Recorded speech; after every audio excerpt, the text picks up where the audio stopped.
এই প্রশ্নটা আসলে খুবই কমন যে বড় পর্দায় কবে আসছি, কবে দেখা যাচ্ছে। প্রশ্নগুলো শুনলে ভয় লাগে, খারাপ লাগে, এগুলো করা উচিত না। কিছু মানুষ বলছে যে নাটকের অভিনেত্রী, নায়িকা, এই ধরনের মন্তব্যগুলো না আমাকে অনেক ডিমোটিভেট করে। এই ভেদাভেদটা আমাদের মেগাস্টারই বলেছেন করতে না, কিন্তু বাকিরা কেন করছে এটা আমার প্রশ্ন। ব্যস্ততা আসলে আমি বেশ কিছুদিন ব্রেকে ছিলাম বলতে পারেন আপনারা সবাই। আমার বেশ কিছুদিন থেকে কোনো নাটক অন এয়ার হচ্ছে না। বেশ কিছু কাজ করা আছে, ইনশাল্লাহ সামনে সেগুলো অন এয়ার হবে।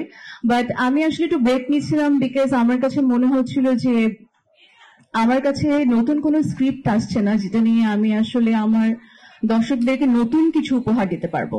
বিকজ আমি সাফা কবির এখানে কাজ করছি আপনাদের সবার দোয়া এবং ভালোবাসায়, ইটস অলমোস্ট 11 ইয়ার্স।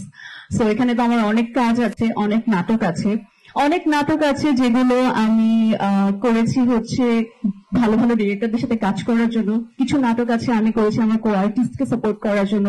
কিছু কাজ করেছি out of my passion. I was blessed যে আমি এত ভালো ভালো গল্প পেয়েছি এবং ওগুলোতে কাজ করার সুযোগ পেয়েছি। কিন্তু এখন এসে আমার কাছে মনে হচ্ছে এই 11 বছরের জার্নির পর নতুন কোনো গল্প বা নতুন কোনো চরিত্র আমি পাচ্ছি না। আর যেটা পাচ্ছি না কেন, খুবই কম। দ্যাটস ওয়াই আমার কাজের পরিমাণটা একটু কমে গেছে, because I always want to maintain the quality. But ইনশাল্লাহ আপনারা সবাই দোয়া করবেন। নেক্সট মান্থে আমি আপনাদেরকে একটা খুব ভালো খবর দিতে যাচ্ছি। সো আই রিয়েলি হোপ আপনাদের সবার দোয়া আমার সাথে থাকবে এবং যে নাটকগুলো এখনো অন এয়ার যায়নি খুব শীঘ্রই আপনি সেগুলো দেখতে পাবেন। এই প্রশ্নটা আসলে খুবই কমন যে বড় পর্দায় কবে আসছি, কবে দেখা যাচ্ছে।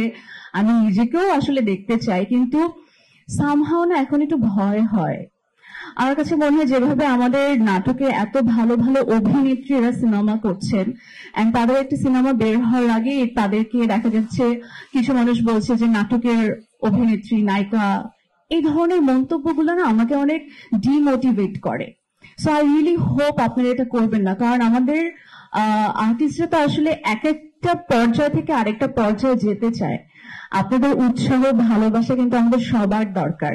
এই যে দেখুন, আমি এখন পর্যন্ত বড় পর্দায় আসিনি, কিন্তু আমি কিন্তু একটু ভয় পেয়ে যাচ্ছি।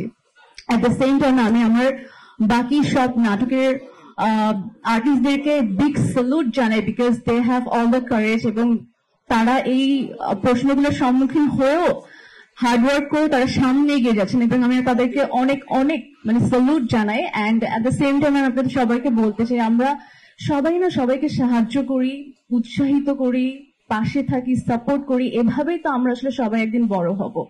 সো ইনশাল্লাহ আপনারা দোয়া করবেন। সেদিন মনে হয় না খুব বেশি দেরি আছে, একদিন হয়তো আমাকেও বড় পর্দায় দেখা যাবে। না, এই ভেদাভেদটা আমাদের মেগাস্টারই বলেছেন করতে না, কিন্তু বাকিরা কেন করছে এটা আমার প্রশ্ন। বাট হ্যাঁ, এটা বলছে যে প্রশ্নগুলো শুনলে ভয় লাগে, খারাপ লাগে, এগুলো করা উচিত না। এই ধরনের আমরা কেউই না করি।